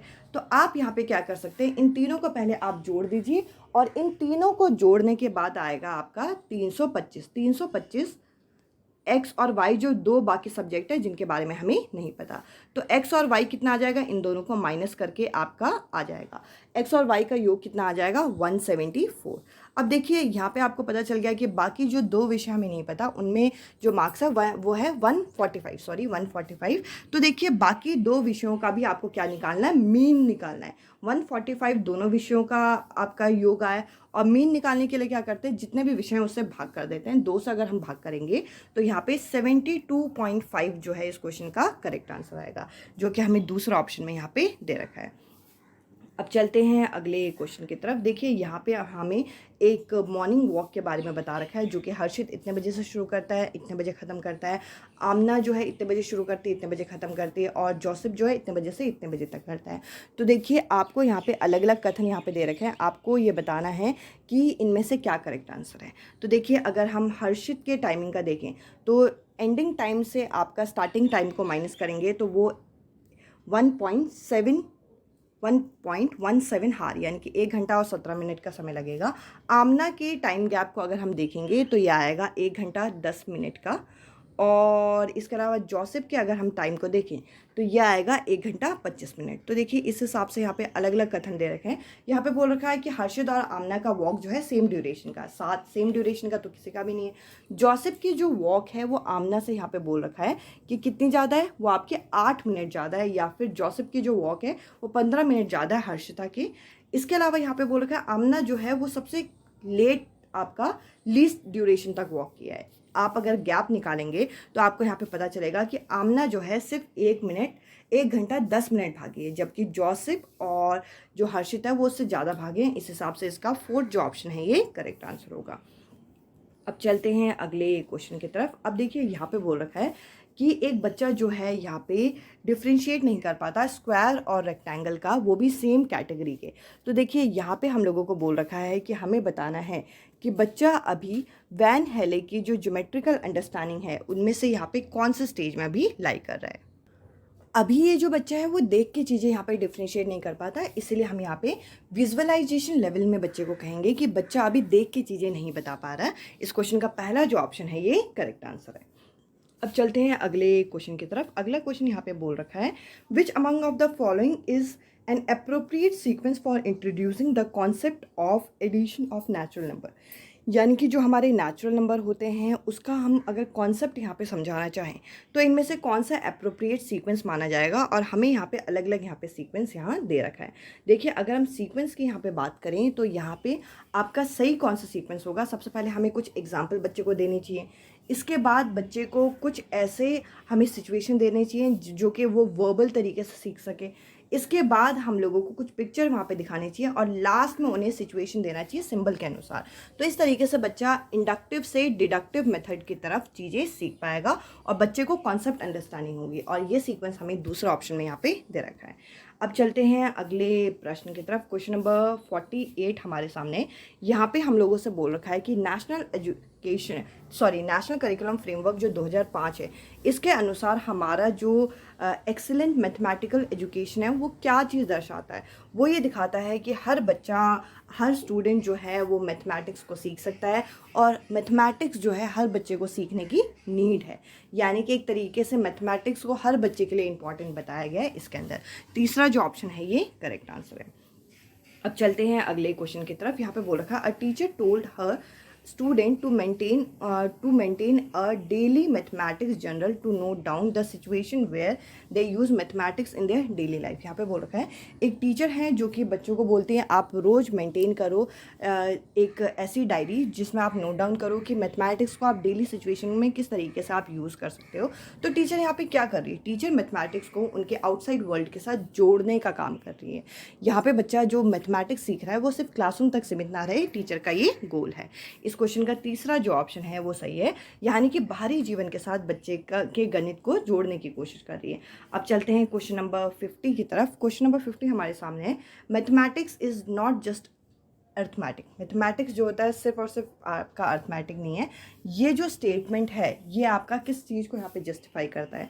देखिए यहाँ पे आपका ये बता रखा है कि इसमें सिर्फ हम पैटर्न के बारे में नहीं सीखते, मतलब प्राइमरी लेवल पे देखिए ओनली की वजह से वो गलत हो जाता है। इसके अलावा ज्योमेट्री अलजेब्रा को इंक्लूड किया गया है। अगर हम लास्ट ऑप्शन में देखें, लास्ट ऑप्शन में बोल रखा है कि मैथमेटिक्स करिकुलम के अंदर हम लोगों को shape, spectral understanding, measurement, data handling सब कुछ इंक्लूड करना है, सिर्फ अर्थमेटिक तक सीमित नहीं रखना है। इस क्वेश्चन का फोर्थ जो ऑप्शन है वो सही आंसर होगा, यानी कि जो गणित है वो सिर्फ अंक गणित नहीं है, उसके अंदर हम लोगों को बच्चे के पाठ्यक्रम के अंदर आकार हो गया, एक तरीके से जो हमारे मापन हो गए, आंकड़े हो गए, इस सब चीज़ों को हमें बच्चे को यहाँ पे सिखाना है ताकि बच्चे का ऑलराउंड डेवलपमेंट हो। अब चलिए अगले क्वेश्चन की तरफ चलते हैं। यहाँ पे हम लोगों से बोल रखा है कि इनमें से कौन से मैथमेटिक्स कंडीशन को हम डाइंस ब्लॉक की मदद से नहीं सिखा सकते। तो देखिए यहाँ पे अगर हम डाइंस ब्लॉक की बात करें तो ये एक ऐसे ब्लॉक्स होते हैं जिसकी मदद से हम यहाँ पे प्लेस वैल्यू सिखाते हैं, और प्लेस वैल्यू की मदद से हम एडिशन और सब्सट्रैक्शन भी सिखा सकते हैं। हम इससे प्रोबेबिलिटी का जो कॉन्सेप्ट है वो यहाँ पे हम बच्चे को नहीं सिखा सकते डाइंस वैल्यू की मदद से। अब देखिए इससे संबंधित जो हमारे अलग अलग टीचिंग एड्स थे, इससे संबंधित हमारे क्वेश्चन पूछे गए हैं, तो आप ये वीडियो भी देखिएगा जिसमें मैंने अलग से डाइंस वैल्यू के बारे में आपको, डाइंस ब्लॉक के बारे में आपको बता रखा है।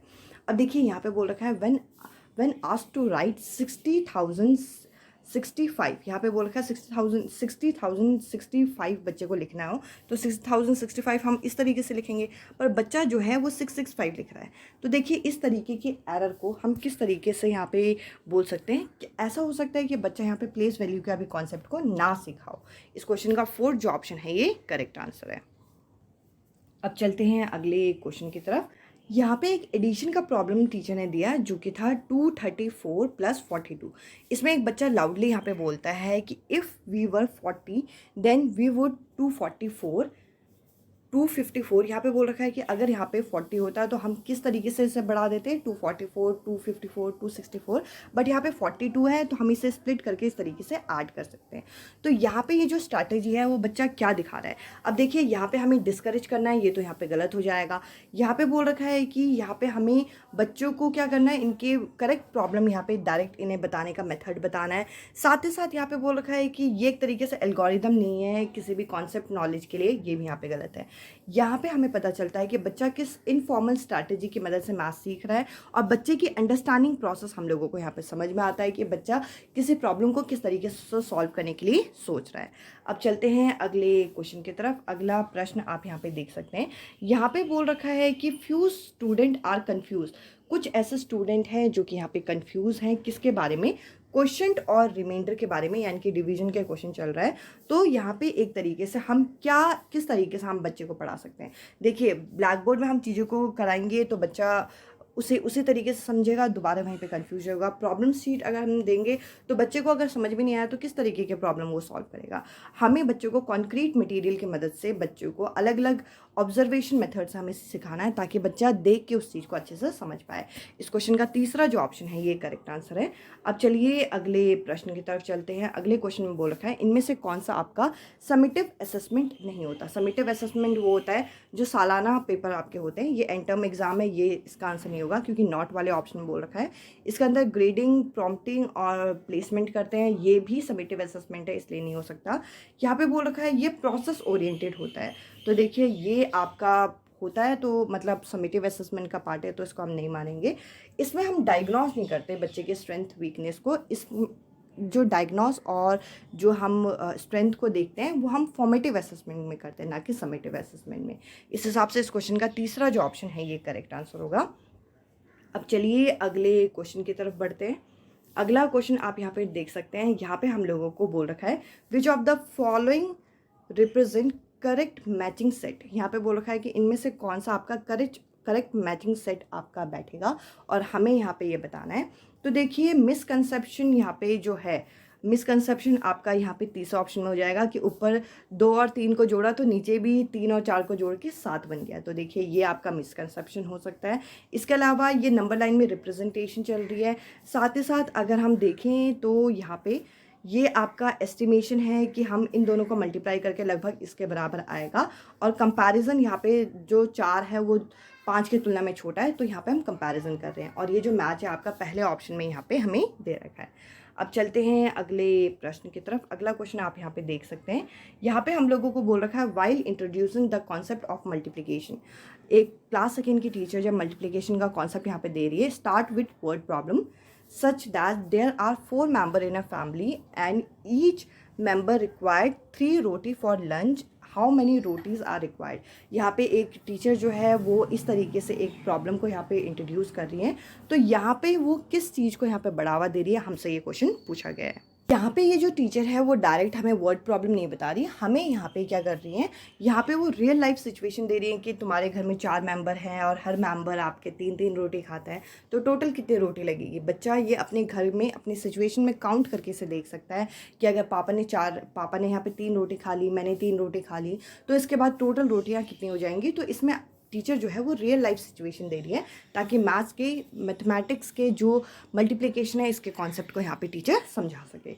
अब चलते हैं अगले प्रश्न की तरफ। अगला क्वेश्चन यहाँ पे आपका क्वेश्चन नंबर 29 जो है, इसके अंदर हम लोगों को यहाँ पे बोल रखा है कि इनमें से कौन सा जो स्टेटमेंट है वो नेचर ऑफ मैथमेटिक्स के सही है। मैथमेटिक्स की खुद की लैंग्वेज होती है, ये बिल्कुल सही है। इसके अलावा there are only one solution to a mathematical problem, एक ही सॉल्यूशन हम एक तरीके से सॉल्यूशन कर सकते हैं, गलत है। मैथमेटिकल प्रॉब्लम के कई तरीके से सॉल्यूशन किए जा सकते हैं। इसके अलावा मैथमेटिकल जो कॉन्सेप्ट होते हैं वो एब्स्ट्रैक्ट होते हैं, ये भी यहाँ पे सही है। इस हिसाब से इस क्वेश्चन का दूसरा जो ऑप्शन है ये सही होगा, यानी कि गणित की अपनी भाषा होती है और गणित के जो अवधारणाएं होती हैं वो अमूर्त तरीके से चलती है, ये भी आपकी सही है।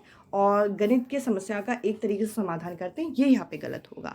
अब चलते हैं आखिरी क्वेश्चन जो कि हम लोगों को यहाँ पे मैथमेटिक्स का यहाँ पे पूछा गया है, जिसके अंदर हमें ये बोल रखा है विजुअलाइजेशन और जो रिप्रेजेंटेशन है एक इम्पॉर्टेंट पार्ट होता है मैथमेटिक्स लेवल का। इससे हम चीज़ों को, बच्चों को जो है एल्जेब्रा और ज्योमेट्री की टीचिंग यहाँ पे करा सकते हैं। यहाँ पे बच्चा अच्छे से उस चीज़ को यहाँ पे समझ पाएगा। अब देखिए ओनली वाले ऑप्शन तो मैंने पहले आपको स्टार्टिंग से बोला है, वाले ऑप्शन इन क्वेश्चन का आंसर नहीं हो सकते, इसलिए दूसरा तीसरा आपका आंसर नहीं है। साथ ही साथ टीचर जो है वर्क ईजी हो जाएगा टीचर का, ये भी यहाँ पे सही नहीं होगा। इस क्वेश्चन का पहला जो ऑप्शन है ये सही आंसर होगा। अब चलते हैं हम लोग पर्यावरण अध्ययन के क्वेश्चंस की तरफ। पर्यावरण अध्ययन का आप यहाँ पे देख सकते हैं, पहला क्वेश्चन आपके सामने यहाँ पे है। ये जो क्वेश्चन नंबर आपके सामने 61 है, इसके अंदर हम लोगों को बोल रखा है जो आपकी कुड़ुक भाषा है ये किस जगह पे बोली जाती है। ये जो कुड़ुक भाषा है ये आपकी झारखंड में बोली जाती है। ऑप्शन नंबर 4 जो है इस क्वेश्चन का करेक्ट आंसर है। ये जो डायरेक्शन बेस्ड क्वेश्चन है ये मैंने आपके साथ कल ही एक वीडियो शेयर की है, और डायरेक्शन बेस्ड क्वेश्चन का ये जो क्वेश्चन नंबर 62 है इसके लिए मैं आपको डायरेक्शन यहाँ पे मेंशन कर देती हूँ। ये होता है N, ये होता है E, ये होता है W और ये होता है S। और इस क्वेश्चन को आप लोग सॉल्व करेंगे। अगर ये क्वेश्चन आपसे सॉल्व नहीं होता तब मैं आपके सामने ये अलग से एक वीडियो लेके आऊँगी। इस क्वेश्चन में जो लास्ट आंसर आएगा वो ईस्ट की तरफ आएगा, तो आप इस क्वेश्चन को आप सॉल्व कर सकते हैं। मैंने आपके सामने डायरेक्शन बना दिया है। इस क्वेश्चन का तीसरा जो ऑप्शन है ये करेक्ट आंसर है। अब चलते हैं अगले प्रश्न की तरफ, और ये जो क्वेश्चन है ट्रेन से जो बच्चा है वो नगर कोइल की तरफ जाता है, ये क्वेश्चन मैंने आपके साथ सॉल्व किया था।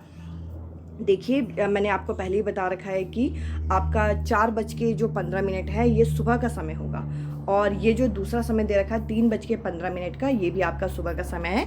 पर यहाँ पे बात क्या की गई है, यहाँ पे 5 जून को ये जो बच्चा है वो ट्रेन में बैठा है और 7 जून को ट्रेन से उतरा है। तो देखिए 6 जून को भी वो ट्रेन में बैठा होगा, तो 5 जून को वो कितने बजे चढ़ा, वो सुबह आपके 4:15 पे चढ़ा, तो 6 तारीख को भी सुबह 4:15 तक वो ट्रेन में होगा। तो देखिए यहाँ पे कितना हो गया, यहाँ पे हो गया आपका 24 घंटे, और उसके बाद आपको अगले दिन आपका सुबह 3:15 तक आपको निकालना है, यानी कि 3:15 यानी कि 1 घंटा कम, तो 23 घंटे यहाँ पे और चला। कहने का मतलब क्या है कि आपको क्या करना है, कुल दूरी पहले निकालनी है।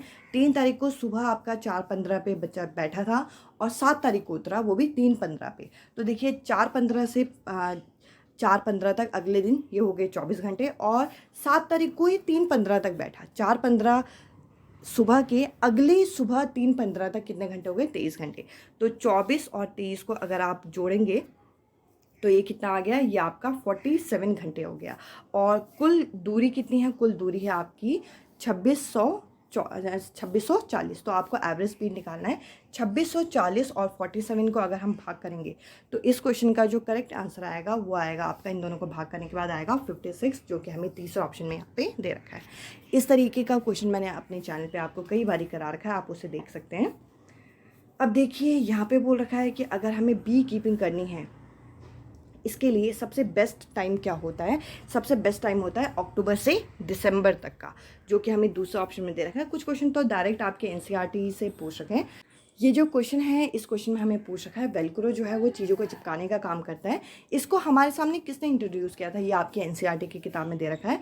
ये हमें जॉर्ज मिस्ट्रल द्वारा दिया गया था, जो कि हमें तीसरा ऑप्शन में यहाँ पे दे रखा है। अब देखिए अगले क्वेश्चन की तरफ चलते हैं। यहाँ पे बोल रखा है which one of the following is a union territory of India. इनमें से कौन सा यूनियन टेरिटरी माना जाता है इंडिया का? ये है आपका जम्मू कश्मीर, जो कि हमें चौथे ऑप्शन में यहाँ पे दे रखा है। आगामी वीडियो में मैं इस तरीके की वीडियोस आपके लेके आऊँगी, जिसमें मैं आपको ये जो आपकी यूनियन टेरिटरी है, ये संघ शासित प्रदेश है, इनसे संबंधित आपके टॉपिक लेके आऊँगी। साथ ही साथ जो हमें जो केंद्र शासित प्रदेश हैं, इनसे संबंधित हमें क्वेश्चन पूछे गए हैं, डायरेक्शन से संबंधित क्वेश्चन पूछे गए हैं, ये सभी क्वेश्चन आपके यहीं पे कवर होंगे। ये देखिए क्वेश्चन नंबर 67 जो है, इसके अंदर हमें पूछ रखा है which one of the following state in our country has mine of aluminium. Aluminium की जो खान है वो इनमें से कौन सी जगह पे है? वो उड़ीसा में है। यहाँ पे पहला जो ऑप्शन है ये करेक्ट आंसर है। अब चलते हैं अगले क्वेश्चन की तरफ। यहाँ पे बोल रखा है कि जो ब्रेल स्ट्रिप बनाई गई थी उसमें कितने डॉट यहाँ पे बताए गए हैं? इसके अंदर कितने डॉट बताए गए हैं? इसके अंदर टोटल 6 डॉट यहाँ पे बताए गए हैं। वो कुछ इस तरीके से आपके ये डॉट बनते हैं। ये यहाँ पे मैंने आपके सामने ये डॉट बना दिए हैं। अब चलते हैं अगले प्रश्न की तरफ। अगला क्वेश्चन आप यहाँ पे देख सकते हैं। यहाँ पे बोल रखा है कि क्रॉप बनाने के लिए, क्रॉप प्रोडक्शन के लिए बहुत सारे स्टेप यहाँ पे या many step are needed to grow onion crop. Consider the following step and select the option which of the following is correct. यहाँ पे बोल रखा है कि अलग अलग स्टेप आपको यहाँ पे दे रखे हैं, आपको बताना है कि इनमें से कौन से जो स्टेप हैं वो यहाँ पे आपके सही होंगे।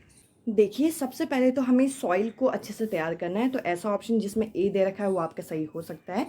इसके साथ साथ हमें इसके बाद क्या करना है? इसके बाद हमें क्या करना है?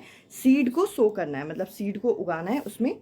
साथ ही साथ हमें क्या करना है? वीड्स को, जो अनवांटेड प्लांट है उन्हें हटाना है। इसके बाद हमें क्या करना है? उसके बाद हमें जो प्लकिंग करनी है अनियन को, उसे बाहर निकालना है। और लास्ट में हम लोगों को क्या करना है? जो ड्राई लीव्स होते हैं वो टॉप ऑफ सॉइल में इस तरीके से कट करके अलग कर देने हैं। तो यहाँ पे आपका पहला जो ऑप्शन है ये करेक्ट आंसर होगा। अब चलते हैं अगले प्रश्न की तरफ। अगला क्वेश्चन आप यहाँ पे देख सकते हैं, where is a place in a country called cold desert. कौन सा ऐसा प्लेस है जिसे कोल्ड डेजर्ट बोला जाता है, जहाँ पे आपके एरिया आपका काफ़ी हाइट में होता है, ड्राई होता है, फ्लैट होता है? ये आपके लद्दाख, लेह लद्दाख को बोला जाता है कोल्ड डेजर्ट। अब चलते हैं हम अगले प्रश्न की तरफ। अगला क्वेश्चन आपके सामने है। यहाँ पे बोल रखा है क्वेश्चन नंबर 71 में, विच of the following fruit and vegetable collect those from seed inside. अब देखिए सीड्स के अंदर से हम इनमें से कौन से यहाँ पे जो फ्रूट और वेजिटेबल हैं वो आपके लेते हैं। तो देखिए यहाँ पे जो करेक्ट आंसर होगा यहाँ पे है तीसरा ऑप्शन, जो कि है आपका बिटर ग्राउंड। और इसके अलावा कुकुम्बर, चीकू, लेडी फिंगर, इसके अलावा पियर, पटाटो, ये जो है हम इसको क्या करते हैं? सीड के अंदर से हम इसे कलेक्ट करते हैं। यहाँ पे जो हमारा तीसरा जो ऑप्शन है ये करेक्ट आंसर है। अब चलते हैं अगले क्वेश्चन की तरफ। अगला क्वेश्चन आप यहाँ पे देख सकते हैं, which of the following animal look like a bear. कौन सा ऐसा एनिमल है जो कि बियर की तरफ दिखता है? अगर इस क्वेश्चन को आपने इतना भी पढ़ा है तो आप इस क्वेश्चन का आंसर सही कर सकते हैं। जो बियर की तरफ दिखता है वो है स्लॉथ, जो कि हमें एनसीईआरटी की किताब के अंदर बताया गया है। ये आपका चौथा जो ऑप्शन है ये करेक्ट आंसर है। अब चलते हैं हम अगले क्वेश्चन की तरफ। देखिए यहाँ पे हम लोगों को घरों के बारे में एक मैच द फॉलोइंग यहाँ पे दे रखा है, और आपको बताना है कि इनमें से कौन सा जो मैच है यहाँ पे सही होगा। तो चलिए ज़रा इसे बढ़िया तरीके से एक बार मैच करके देख लेते हैं। तो देखिए यहाँ पे सबसे पहले आपका ए जो है वो असम के घर के बारे में बता रखा है। असम में आपके बैम्बू पिलर वाले घर होते हैं। तो देखिए ए का तो आपका 3 होगा, जो कि आपको 3 ऑप्शन में दे रखा है। लेह लद्दाख में किस तरीके के घर होते हैं? लेह लद्दाख में जो घर होते हैं वो स्टोन और वुडन फ्लोर के बने होते हैं, जो कि यहाँ पे हमें दूसरे ऑप्शन में दे रखा है। इसके अलावा अगर हम मनाली के घरों की बात करें तो मनाली के घर जो होते हैं वो आपके स्टोन और स्लूपी रूफ से बने होते हैं, जो कि हमें पहले ऑप्शन में दे रखा है। इस हिसाब से हमारा तीसरा जो ऑप्शन है ये करेक्ट आंसर होगा। आप इन्हें यहाँ पे रीड करके देख सकते हैं, और यहाँ पे तो प्रॉपर हमें मैच द फॉलोइंग यहाँ पे इस तरीके से दे रखा है। अब देखिए अगला क्वेश्चन अगर हम यहाँ पे पढ़ें तो यहाँ पे बोल रखा है, इस क्वेश्चन में ये बोल रखा है कि हमारा अर्थ जो है एक तरीके से ग्लोब की तरफ दिखता है। इसके तरफ इसमें कोई भी अप और डाउन नहीं होता, ये एक तरीके से इस जस्ट लाइक अ रिलेटिव। और यहाँ पे बोल रखा है कि ऐसे लोग जो we the people of India actually stand up on the surface up down. यहाँ पे बोल रखा है कि हम इंडिया के ऐसी जगह पे रहते हैं जहाँ पे जो सरफेस है वो अपसाइड डाउन है। ये कौन सी जगह से रिलेट करता है? ये अर्जेंटीना से आपका रिलेट करता है। इस क्वेश्चन का दूसरा जो ऑप्शन है ये सही आंसर है। अब चलते हैं हम अगले क्वेश्चन की तरफ। यहाँ पे बोल रखा है, in order to get more yield in a field a farmer is growing paddy crop over again and again. और इसमें यहाँ पे फर्टिलाइज़र और पेस्टिसाइड वो यूज़ कर रहा है। तो इससे यहाँ पे क्या होगा, यहाँ पे हमसे पूछ रखा है। तो देखिए यहाँ पे क्या होगा, वो जो क्रॉप होगी वो आपके अनफिट होगी, क्योंकि उसे बार बार फर्टिलाइज़र और पेस्टिसाइड यहाँ पे डाले जा रहे हैं, यानी कि केमिकल बार बार डालने की वजह से वो बाद में आपके उपजाऊपन उसका ख़त्म हो जाएगा। अब देखिए यहाँ पे हम लोगों से बोल रखा है कि ईवीएस की जो सिलेबस है इसके अंदर 6 कौन कौन सी इनमें से थीम दे रखी है, ये हमसे यहाँ पे पूछ रखा है। तो देखिए 6 थीम में से इनमें से कौन कौन सी थीम है? तो यहाँ पे दूसरा जो ऑप्शन है फैमिली फ्रेंड, फूड, वाटर और ट्रैवल जो है ये थीम है। इसके अलावा पहले ऑप्शन में प्लांट और एनिमल जो है वो सब थीम है, साथ ही साथ प्लांट सब थीम है। और यहाँ पे आपका अगर हम लास्ट ऑप्शन में देखें वर्क प्ले भी आपकी सब थीम है। तो यहाँ पे दूसरा जो ऑप्शन है ये करेक्ट आंसर होगा। और जो मैंने ईवीएस के आपकी सीरीज़ बनाई है उसमें पहला ही टॉपिक मैंने थीम का यहाँ पे आप लोगों के साथ डिस्कस किया है। अब चलते हैं अगले क्वेश्चन की तरफ। यहाँ पे बोल रखा है, What are the good practice of making student portfolio? अगर हमें स्टूडेंट का पोर्टफोलियो बनाना है तो इनमें से कौन सी जो प्रैक्टिस होगी वो आपकी सबसे बढ़िया होगी? तो देखिए यहाँ पे हमें कुछ ऑप्शन यहाँ पे दे रखे हैं, इन ऑप्शंस को पढ़ते हैं। हमें क्या करना है, सिलेक्टिव वर्क देखने हैं पोर्टफोलियो के एक स्पेसिफिक रीज़न के साथ, ये यहाँ पे सही है। साथ ही साथ हमें बच्चों का क्या करना है, सिलेक्ट ऑल द आइटम, सारे आइटम को हमें डालने की ज़रूरत नहीं है। हमें क्या करना है, कुछ सिलेक्टिव वर्क को हमें देखना है, ये सही है। और हमें कलेक्टिव रेंज बताना है, एक मतलब पर्टिकुलर पीरियड ऑफ टाइम के बीच में बताना है कि ये पोर्टफोलियो कैसा बना होगा। इस क्वेश्चन का आपका जो करेक्ट आंसर होगा वो आपका होगा 4th ऑप्शन। अब चलिए अगले क्वेश्चन की तरफ बढ़ते हैं। अगला क्वेश्चन आप लोगों के सामने है। यहाँ पे बोल रखा है कि अकॉर्डिंग टू एनसीएफ 2005 इनमें से कौन सा ईवीएस के सिलेबस के रिगार्डिंग हम लोगों को सही बता रखा है। तो देखिए ईवीएस का जो सिलेबस है वो सोशल साइंस और साइंस से इंटर रिलेट है, ये यहाँ पे हम लोगों को बता रखा है, जो कि यहाँ पे सही है। अब चलते हैं हम अगले प्रश्न की तरफ। क्वेश्चन नंबर 79 जो है यहाँ पे हम लोगों को बता रखा है कि एक ईवीएस टीचर के अनुसार एक जो सर्वे किया गया जिसमें डिफरेंट फ्यूल जो है हमारे नेबरहुड में कौन कौन से यूज़ करते हैं। तो देखिए ये जो सर्वे ये टीचर करवा रही है, इससे क्या फ़ायदा होगा, इससे हम रिकॉर्ड और लिसनिंग स्किल हमारी बच्चों में बढ़ेगी, क्योंकि वो दूसरों को सुन के उस चीज़ को रिकॉर्ड कर रहे हैं। तो इस तरीके से हम इस चीज़ को यहाँ पे डेवलप कर सकते हैं। यहाँ पे तीसरा जो ऑप्शन होगा ये सही आंसर है। अब चलते हैं क्वेश्चन नंबर 80 की तरफ। क्वेश्चन नंबर 80 में ये बोल रखा है, what are the essential element of continuous assessment for learning. यहाँ पे हमें लर्निंग का कंटिन्यूस असेसमेंट करना है, तो इनमें से कौन से जो एलिमेंट है वो आपके एसेंशियल होंगे, ये हमें बताना है। तो देखिए यहाँ पे अगर हम देखें तो यहाँ पे हमें पहले में बोल रखा है कि हमें यहाँ पे पासिंग जजमेंट करना है। जजमेंट हम बिल्कुल भी नहीं करेंगे, जजमेंट करना गलत है। इसमें हम कोई भी स्कोर नहीं देते, कुछ भी मॉनिटर नहीं करते, ये भी गलत है। इस क्वेश्चन का बी और सी ऑप्शन यहाँ पे सही है, जो कि हमें तीसरे ऑप्शन में यहाँ पे दे रखा है। अब चलते हैं अगले प्रश्न की तरफ। क्वेश्चन नंबर 81 आप देख सकते हैं। यहाँ पे है कि कुणाल जो है एक लोकल आर्टिशियन को अपने स्कूल में बुलाता है ताकि वर्कशॉप हो सके, और यहाँ पे टाई और डाइंग के बारे में जो कि कपड़ों में किया जाता है ये यहाँ पे बता सके। तो देखिए ये जो इनवाइट इन्होंने किया है इनमें से कौन सा यहाँ पे स्टेटमेंट यहाँ पे सही नहीं जाएगा। तो देखिए यहाँ पे ये बोल रखा है कि इससे बच्चा लोकल लैंग्वेज सीखेगा, इसको छोड़ के बाकी सारी चीज़ें बच्चे के अंदर डेवलप होंगी, यानी कि डाइंग टाइम किस तरीके से की जाती है, स्किल डेवलपमेंट होगी और साथ ही साथ टेक्नोलॉजी के बारे में बच्चे समझेंगे, जबकि लैंग्वेज से इसका कोई सीधा संबंध नहीं है। तो इस क्वेश्चन का तीसरा जो ऑप्शन है ये सही आंसर होगा। अब चलते हैं अगले क्वेश्चन की तरफ। यहाँ पे बोल रखा है महर जो है, महर के पास कुछ स्टूडेंट हैं जो कि Mehar has few student in class who has been discipline from their native place due to natural disaster and have problem adjustment in school environment. यहाँ पे बोल रखा है कि महर के कुछ ऐसे स्टूडेंट हैं जो कि यहाँ पे कुछ नेटिव प्लेस में जो कि नेचुरल डिज़ास्टर हुआ है उसके प्रॉब्लम से स्कूल एनवायरनमेंट के में एडजस्ट नहीं हो पा रहे, तो महर को यहाँ पे क्या करना चाहिए। तो देखिए महर को यहाँ पे बच्चों को एक दूसरे के साथ इंटरकनेक्ट करने में और एक दूसरे के साथ स्टोरी शेयर करने में मदद करना चाहिए। इससे क्या होगा, बच्चा यहाँ पे एक तरीके से अपने आप ही वहाँ पे एडजस्ट करना सीख पाएगा। इस क्वेश्चन का फोर्थ जो ऑप्शन है ये सही आंसर है। अब चलते हैं यहाँ पे अगले क्वेश्चन की तरफ। इसमें बोल रखा है a rational for using community, community को एज अ रिसोर्स हम किस तरीके से यूज़ कर सकते हैं। देखिए कम्युनिटी जो है एक तरीके से बच्चों की लर्निंग में और बच्चों की नीड्स को पूरा करने में हमें मदद करती है, तो यहाँ पे तीसरा जो ऑप्शन होगा वो सही होगा। चौथा ऑप्शन में बोल रखा है इन्वॉल्व भी मत करो, गलत है। इसके अलावा अनक्रिटिकली बच्चा सीखेगा, ये गलत है। साथ ही साथ हम यहाँ पे एक तरीके से हम पॉपुलराइज करेंगे, तो ये चीज़ यहाँ पे सही नहीं जाएगी। इस क्वेश्चन का तीसरा जो ऑप्शन है ये सही है। अब देखिए क्वेश्चन नंबर 84 हम लोगों के सामने। क्वेश्चन नंबर 84 में बोल रखा है कि Arohi ask the learner to draw a map in their classroom. उनकी क्लासरूम में बच्चों को उन्होंने बोला मैप बनाओ। ये एक्टिविटी बच्चों को क्या चीज़ समझाने में मदद करेगी। मैप से हमें पोजीशन और ओरिएंटेशन का पता चलता है, तो ये बच्चा ये चीज़ सीख पाएगा। इस क्वेश्चन का तीसरा जो ऑप्शन है ये करेक्ट आंसर है। अब चलते हैं क्वेश्चन नंबर 85 की तरफ। इसमें बोल रखा है कि इनमें से कौन सा आपका गाइडलाइन प्रिंसिपल नहीं बनेगा करिकुलम डेवलपमेंट का। देखिए करिकुलम को अगर डेवलप करना है तो इनमें से कौन से प्रिंसिपल को हमें नहीं देखना। तो देखिए यहाँ पे अगर आप देखें तो ये नेगेटिव सेंस में जा रहा है कि हमें ज़्यादा से ज़्यादा एग्जामिनेशन लेने हैं, तो देखिए ये यहाँ पे नेगेटिव पॉइंट में जा रहा है, इसलिए इस क्वेश्चन का तीसरा जो ऑप्शन है ये करेक्ट आंसर है।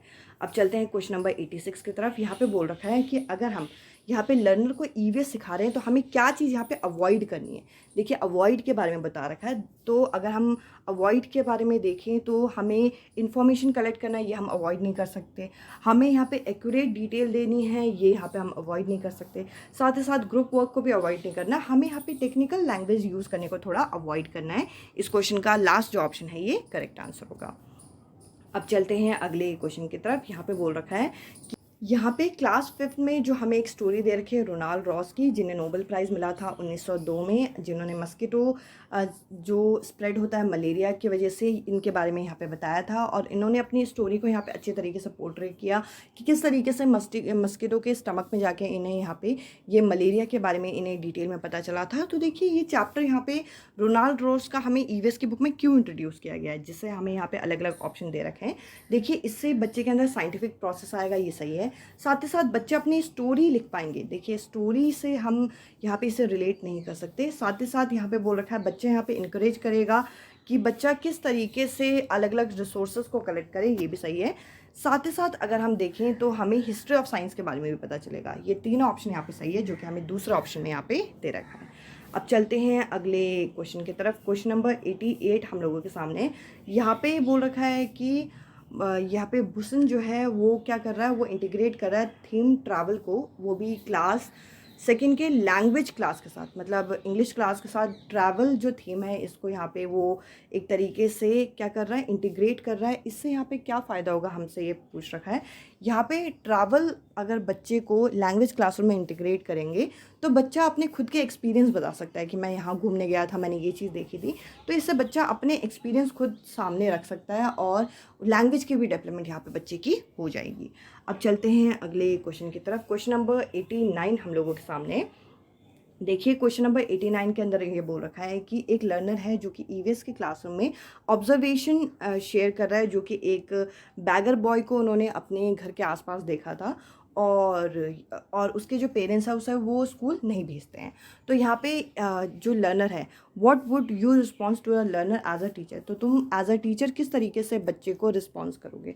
तो देखिए यहाँ पे उसके एक्नॉलेज करोगे कि आपने ऑब्जर्व किया, और ये चीज़ आप पूरी क्लास के साथ डिस्कस करोगे, ना कि उन्हें सेपरेट कर देना या कि कंडीशन बताना सही नहीं है। लेसन प्लान में से एक तरीके से स्टिक कर देना ये भी गलत है। यहाँ पे हम बच्चे को एक्नॉलेज करेंगे कि बच्चे ने इस चीज़ को ऑब्जर्व किया और उसे क्लासरूम के साथ डिस्कस करेंगे। आज की इस वीडियो का आखिरी क्वेश्चन जो है हम डिस्कस करते हैं। यहाँ पे बोल रखा है गेम्स और रिडल्स जो है एक इम्पॉर्टेंट पार्ट माना जाता है ईवीएस टीचिंग का। तो देखिए यहाँ पे बोल रखा है गेम्स और जो गेम्स और रिडल्स जो है इम्पॉर्टेंट पार्ट है। इससे क्या होगा, इससे क्लास की जो मतलब मॉनिटरी है वो ब्रेक नहीं होती। साथ ही साथ अगर हम देखें यहाँ पे बोल रखा है ये फ़न टाइम है, फ़न टाइम नहीं है। यहाँ पे जो बच्चे होंगे यहाँ पे अपने डिस्कवरी को, यहाँ पे अपने पैटर्न को यहाँ पे सबके सामने बता सकते हैं, ये यहाँ पे सही है। इस क्वेश्चन का तीसरा जो ऑप्शन है यहाँ पे सही है। आज की इस वीडियो में मैंने आपके साथ सीडीपी, मैथ्स और ईवीएस के 90 क्वेश्चन यहाँ पे डिस्कस किए हैं, जो कि आपसे 16 दिसंबर 2021 को पूछे गए थे। आई होप ये वीडियो आपको इफेक्टिव लगी हो। पीडीएफ आपको मिल जाएगी, साथ ही साथ आप क्वेश्चन का लेवल देखिए और इसी तरीके से अपनी तैयारी करते रहिए। आगे आने वाली वीडियोज़ में मैं आपके प्रीवियस ईयर तो लेके आऊँगी, साथ ही साथ आपके जो चैप्टर वाइज सीरीज़ है वो भी चल रही है, आप प्लेलिस्ट सेक्शन में वो देख सकते हैं और मेरे साथ टेलीग्राम ग्रुप पे भी जुड़ सकते हैं। इस वीडियो में इतना ही। अब मैं आपसे जल्दी मिलती हूँ अगली वीडियो में अगले टॉपिक के साथ। Bye bye, take care.